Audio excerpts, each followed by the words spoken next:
ಹೃದಯಾಘಾತ ಹೃದಯ ಸ್ತಂಭನ ಪ್ರಕರಣಗಳು ಹೆಚ್ಚಾಗ್ತಾ ಇರುವ ಪರಿಣಾಮವಾಗಿ ಈಗ ಸರ್ಕಾರ ಒಂದು ನಿರ್ಧಾರಕ್ಕೆ ಬರ್ತಾ ಇದೆ.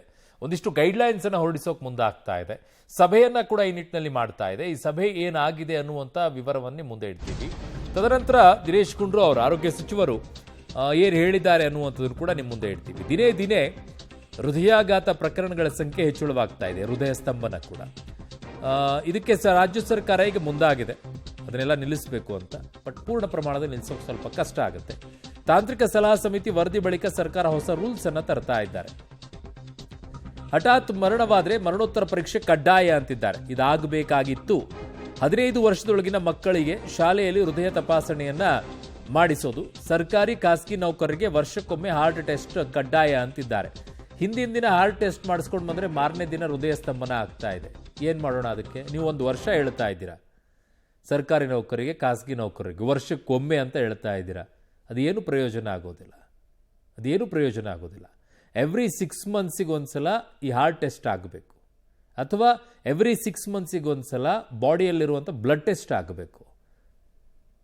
ವರ್ಷಕ್ಕೆ ಒಂದ್ಸಲ ಮಾಡೋದ್ರಿಂದ ಯಾವ ಇದು ಇಲ್ಲ. ಹಿಂದಿನ ದಿನಾನೇ ಮಾಡಿಸ್ಕೊಂಡು ಬಂದಿರ್ತಾರೆ, ಅಥವಾ ಒಂದು ವಾರದ ಹಿಂದೆ ಮಾಡಿಸ್ಕೊಂಡು ಬಂದಿರ್ತಾರೆ ಟೆಸ್ಟನ್ನು. ನೆಕ್ಸ್ಟ್ ಡೇ ಅವ್ರು ಡೆತ್ ಆಗ್ತಾ ಇವೆ.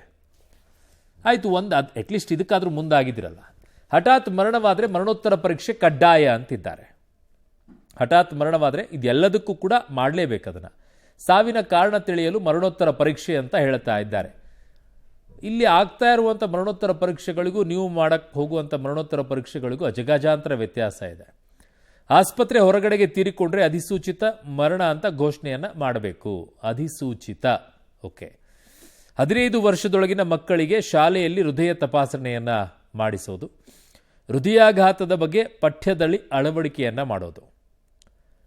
ಖಾಸಗಿ ಕಂಪನಿ ಉದ್ದಿಮೆಗಳಲ್ಲಿ ವರ್ಷಕ್ಕೊಮ್ಮೆ ಹೃದಯ ಪರೀಕ್ಷೆಯನ್ನು ಮಾಡಿಸಿಕೊಳ್ಳಬೇಕು.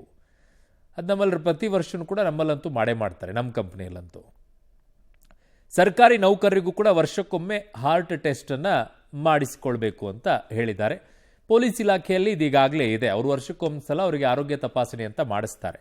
ಬಟ್ ಉಳಿದಂಥ ನೌಕರರಿಗೆ ಮಾಡಿಸ್ಕೊಳ್ಳೋದಿಲ್ಲ. ಮಧುಮೇಹ, ಕೊಲೆಸ್ಟ್ರಾಲ್ ಸೇರಿ ಅನೇಕ ಅಡ್ಡ ಪರಿಣಾಮಗಳು ಉಂಟಾಗಿದೆ.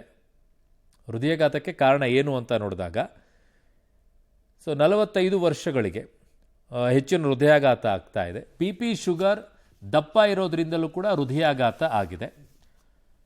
BP, ಶುಗರು, ದೈಹಿಕ ಚಟುವಟಿಕೆ ಇಲ್ಲದೇ ಇರೋದ್ರಿಂದ ಹೃದಯಾಘಾತ ಆಗಿದೆ. ಜೀವನ ಶೈಲಿಯಿಂದಲೂ ಕೂಡ ಹೃದಯಾಘಾತ ಆಗ್ತಾ ಇದೆ.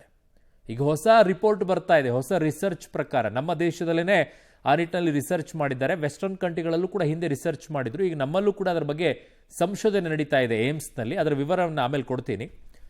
ಧೂಮಪಾನಿಗಳಲ್ಲೂ ಕೂಡ ಹೆಚ್ಚಿನ ಹೃದಯಾಘಾತ ಆಗ್ತಾ ಇದೆ. ಹಠಾತ್ ಮರಣವಾದರೆ ಮರಣೋತ್ತರ ಪರೀಕ್ಷೆ ಅಂತಿದ್ದಾರೆ.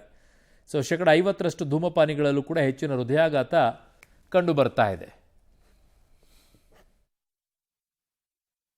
ಶಾಲಾ ಮಕ್ಕಳಿದ್ದಾರೆ, 15 ವರ್ಷ ಇರುವಂಥ ಮಕ್ಕಳಿಗೆ ನಾವು ನಮ್ಮ ಇಲಾಖೆ ವತಿಯಿಂದ ಅವರಿಗೆ ಈ ಹೃದಯದ ಒಂದು ತಪಾಸಣೆ ಮಾಡ್ತಕ್ಕಂಥ ವರ್ಷಕ್ಕೊಮ್ಮೆ ಆದರೂ 15ನೇ ವರ್ಷದಲ್ಲಿರುವಂಥ ಮಕ್ಕಳಿಗೆ. ಯಾಕಂದರೆ ಕೆಲವರಿಗೆಲ್ಲ ಈ ಕಾಂಜೆನಿಟಲ್ ಡಿಸೀಸಸ್ ಇರ್ತದೆ, ಅಂದರೆ ಹುಟ್ಟುವಿನಿಂದ ಬಂದಿರತಕ್ಕಂಥ ಹುಟ್ಟಿದಾಗೆ ಬಂದಿರತಕ್ಕಂಥ ಒಂದು ಕಾಯಿಲೆಗಳು, ಅದು ಗೊತ್ತಾಗೋದಿಲ್ಲ. ಅದನ್ನು ನಾವು ನೋಡೋದಕ್ಕೆ ಶಾಲೆಗಳಲ್ಲಿ 15ನೇ ವರ್ಷದ ಒಂದು ಮಕ್ಕಳಿಗೆ 15 ವರ್ಷದಲ್ಲಿದ್ದಾಗ ಅವರನ್ನು ಒಂದು ಹೃದಯ ಸಂಬಂಧಪಟ್ಟಿರ್ತಕ್ಕಂಥ ತಪಾಸಣೆಯನ್ನು ಮಾಡುವಂಥದ್ದು ಮಾಡ್ತೀವಿ. ಕಾರ್ಡಿಯಾಕ್ ಸ್ಕ್ರೀನಿಂಗ್ ಅದನ್ನು ಮಾಡಿಸ್ತೀವಿ. ಬೇರೆದೆಲ್ಲ ನಾವು ಮಾಡ್ತೀವಿ. ನಮ್ಮ RBSK ಪ್ರೋಗ್ರಾಮ್ ಇದೆ, ಅವರಿಗೆ ನಾವು ಬೇರೆದೆಲ್ಲ ನಾವು ತಪಾಸಣೆ ಮಾಡಿಸ್ತೀವಿ. ಅದ್ರ ಜೊತೆಯಲ್ಲಿ ಇದನ್ನು ಕೂಡ ಸೇರಿಸ್ಕೊಳ್ಬೇಕು ಅಂತ ಇದ್ದೀವಿ.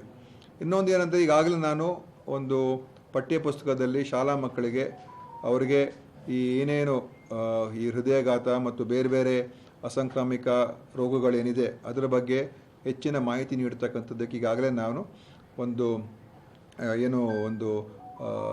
ಇದನ್ನೇ ತಯಾರು ಮಾಡಿ, ಕರಿಕ್ಯುಲಮೇ ನಾವು ತಯಾರು ಮಾಡಿ ಕಳಿಸ್ಕೊಟ್ಟಿದ್ದೀವಿ.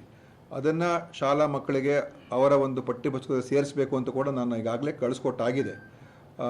ಶಿಕ್ಷಣ ಸಚಿವರು ಅವರು ಬಹುಶಃ ಮುಂದಿನ ವರ್ಷ ಪಠ್ಯಪುಸ್ತಕ ಪರಿಷ್ಕರಣೆ ಆದಾಗ ಅದನ್ನು ಪೂರ್ತಿಯಾಗಿ ಸೇರಿಸ್ಕೊಳ್ತೀವಿ. ಆದರೆ ಈಗಿನ ಒಂದು ನೈತಿಕ ಪಾಠ ಹೇಳ್ತಾರೆ, ಮಾರಲ್ ಸೈನ್ಸು, ಆ ನೈತಿಕ ಪಾಠ ಹೇಳುವಂಥ ಒಂದು ಅದರಲ್ಲಿ ಈಗಲೇ ಅದನ್ನು ಸೇರಿಸ್ಕೊಳ್ತೀನಿ ಅಂತ ನನಗೆ ಮಧು ಬಂಗಾರಪ್ಪ ಅವರು ಹೇಳಿದ್ದಾರೆ. ಮುಂದಿನ ದಿವಸದಲ್ಲಿ ಅವರ ಒಂದು ರೆಗ್ಯುಲರ್ ಆಗಿ ಅದನ್ನು ಒಂದು ಅಧ್ಯಾಯವನ್ನು ತಗೊಳ್ತಕ್ಕಂಥದ್ದು ಕೂಡ. ಈ ವರದಿಯಲ್ಲಿ ಒಂದು ಅವ್ರು ಹೇಳ್ತಾ ಇರ್ತಕ್ಕಂಥದ್ದು, ಕೋವಿಡ್ ಬಂದ ನಂತರ ಕೋವಿಡಲ್ಲಿ ಯಾರ್ಯಾರಿಗೆ ಕೋವಿಡ್ ಆಗಿತ್ತು ಅವರಲ್ಲಿ ಸ್ವಲ್ಪ ಮಟ್ಟಿಗೆ ಹೆಚ್ಚು ಈ ಹೃದಯಘಾತಗಳು ಮತ್ತು ಈ ಥರ ಒಂದು ಕಾಯಿಲೆಗಳು ಬರುವಂಥದ್ದು ಹೆಚ್ಚಾಗಿರುವಂಥದ್ದು ಕಂಡು ಬಂದಿದೆ. ಕೋವಿಡ್ ಲಸಿಕೆಯಿಂದ ಅಲ್ಲ, ಕೋವಿಡಿಂದ ಅದು ಆಗಿರುವಂಥದ್ದು.